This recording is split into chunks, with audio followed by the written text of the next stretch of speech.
connected on was about me speaking about not maximizing the approval amount. Yes. Because a lot of times nowadays, especially with the new construction buyers, they end up being in such hot water after they've closed because they bought a home within their approval range, Mhm. but they did not take into account the unimproved versus improved estimations for taxes that are withheld or not withheld at closing. And they find themselves unable to pay their mortgage payment plus the expenses, a year or two down the line.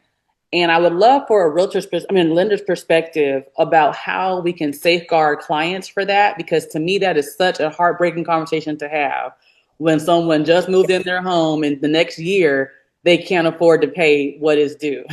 Yes. No, I agree 100%. And as a lender, I try to do as much as I can to alleviate that risk. And what I mean by that is, first of all, in case people don't know what we're talking about, when you buy a new home, a lot of times the taxes that you have available from the previous year are only on unimproved land. It could be just a couple of $100s for the whole year. But the reality is, once you start paying taxes on a home that's been constructed on that land, all of a sudden it could be six or eight or $10,000 a year in taxes, a significant difference.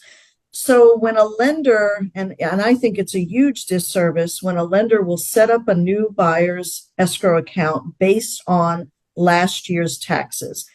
It's terrible because they might be putting in $20 a month for taxes, whereas it's going to need to be $1,000 a month when all is said and done.